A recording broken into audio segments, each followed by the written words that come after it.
Hi, my name is Dennis Lovak. I've been going through a lot of stuff lately. They will not open my leg in Hackensack, but they want to do a bypass, which is quite dangerous. To open a leg is one thing. I have a hernia, a surgical hernia from them, which the muscles they put around the graft, which I believe is what's causing me to keep having these blockages. It keeps closing up the graft. The fact of the matter is, in 2001, I had open heart surgery, quadro, and they're still all open. So it's not from a cholesterol problem or stuff like that. It's more like a problem that they made. See, a long time ago, about 15 years ago, Dr. Segovia from Cross County, cardiology, heart doctor, anyway, he kept trying to open up my left leg, which was completely clogged, and he couldn't open it. He kept up every month or so, try to punch a hole, and do this, do that, try to experience, because he was very good at angioplasties. Anyway, he decided, he says, well, I just went in your left, so have an MRA, which I did, and he says, and come in and we'll sage your right leg so he could get paid again. And what he did was brought up a laser. He had them come up with the laser machine, and they put in my left leg and tried to zap it. It wouldn't even zap. So went out with the laser. So I guess because of that, he wanted to get paid for the right leg. He made him come back with the laser, which they was sitting out in a hall or something, and he zapped my right leg all the way down to my ankle almost and burnt it. And the guy in the booth, the little short guy, was shaking his head, no. And he collapsed my vein. And with that, he turned me over to Bergen Surgery, which they put an artificial artery in. And on that artificial artery, when they made the connection, it was too tight, and I wasn't getting enough blood flow. So they went in there with a tube. And then my foot started turning blue because the tube was blocking a hole. So when they took the tube out, the blood started going back in. Now that's one thing. Now another thing is, it's good for 10 years I had it. I was all right. After 10 years, it blocked up, which is normal for artificial artery or graft. So I went back in. They opened it up, and Napatoni is another doctor, or whatever his name is. He's a surgeon too, vascular surgeon. He goes and puts a stent right at the bend of my knee. So now you have a plastic tube or whatever it is the graft is. So every Sunday I walk to my daughter's because she cooked. And I sat on her bar stool because she had a counter. And after that, I'd be going home and clog up. 3 times in a row this happened. And Dr. O'Connor, Charles O'Connor, whatever his name is, kept saying, let me put a graft alongside of it. I could put a graft alongside. I kept saying, no. But after the third time, I agreed with him. And he put the graft. And it was all right. I went to rehab.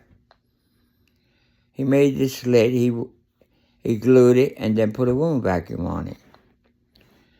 And meanwhile, 3 weeks that I'm in the rehab, and I going back to see him. I said, well, you going to look at it? He said, no, it doesn't hurt. I said, no. He said, sore? No. So he never took it off.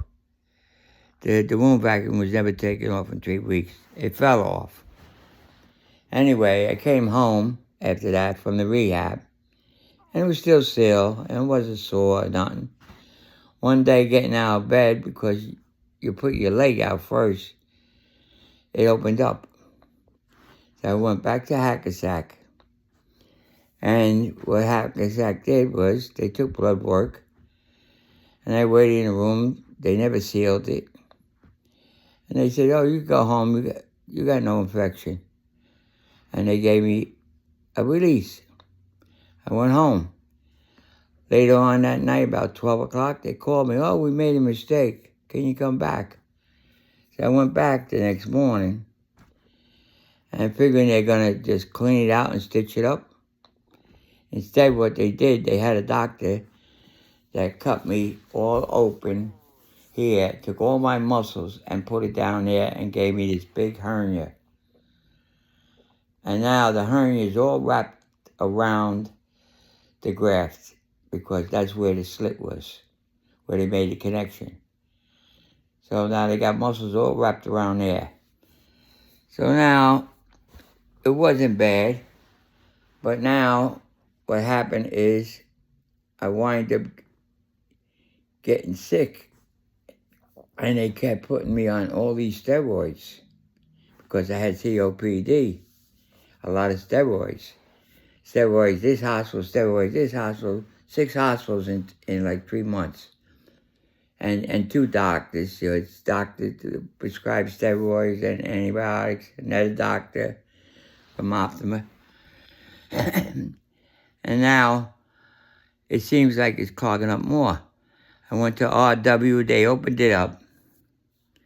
After that, my COPD went away, right? It closed up on me. I went to the shore with my daughter, and I had to wear something tight to hold this lump in.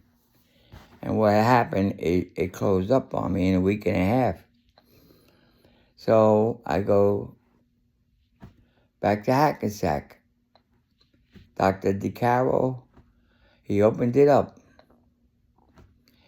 Now it was opened and everything else. I went down the shore again with my daughter, 2-hour ride bus down there and back. I'm walking all around down there with no pain in both legs, basically. You know what I mean? With no problems. Come back on a bus. I got a pair of shorts on. It's cold, the bus. The lump is sticking out. And I'm sitting on a bus for 2. I'm fine, but still. I get off the bus. I take my bags. I'm going across the Port Authority. And my calf starts hurting. I know right away what it is. It's blockage. So meanwhile, I get home. What I got to do? The next day, I go to the hospital for the blockage. Now they take all the tests. They put me everything. They take all the tests on and everything else. And then they try to do a full adapter on me on the top. I told them you can't do that, because one time they did that in there and it closed it completely off the graft. And he said, "Well, that's what the doctor ordered." I said, "Well, the doctor don't know what the hell they're talking about, because you can't close up a graft. Because if you close it up, it don't come back." And they said, "Well, it's already closed." But that doesn't make a difference. What are you going to add to it? So anyway, I was in the Hackensack for a couple days. And they still wanted to do this surgery, which was very dangerous. And not only that, it would only give me a minimum flow of blood than I have. So I says, "No." I said, "I want you to go in there, open it up. I want this hernia removed." Because the hernia, the muscles, that's what's happening from the steroids, and the lump and everything is pressing against the graft and closing it off. And they still are doing nothing. Now I go to Beth Israel Hospital, and they call over there to Hackensack, and this cook, this girl that actually practiced on me when she was learning, and they had to take over because she was all nervous and jittery. So that Dr. Wellerman had to take over. Then she tried a few times. I was in there for a blockage. she tried to, and I said, no, I don't want her. You know, she's inexperienced. Now she wants to do the serious operation, which I said, no. I said, what's the benefit? Well, it might give you more blood flow and this and that. It might give you... I can't you just go and open up the... Oh, well, we don't know how long it's going to be open for. So I said, so what? What's the difference? Open it. No, they wouldn't open it. Before they used to go in there with this and open it with the balloon, stent, and everything else, and that was it, and come right out. Now they have a new system where they go in with 3 lines. One's a cooling line, one's a dissolver, and one is a vibrating, heated electrical line or something. And they leave it in there all day, the whole day, till the next day, and then they take it out. And for more money. And I'm just sick of this whole situation. And I need somebody to come and help me. And this is what gets me so aggravated. And you can't go to one doctor because they listen to what the other doctor says. Meanwhile, DeCarroll had opened it. I said to DeCarroll, he said, well, we can't do that operation because you got a hernia there. And it's too dangerous. So, but DeCarroll left. He moved to New York somewhere because he got married. I said, but what was my alternative? He said, so just keep coming back. We'll keep opening it up for you. But now this one, which is very inexperienced, is cook.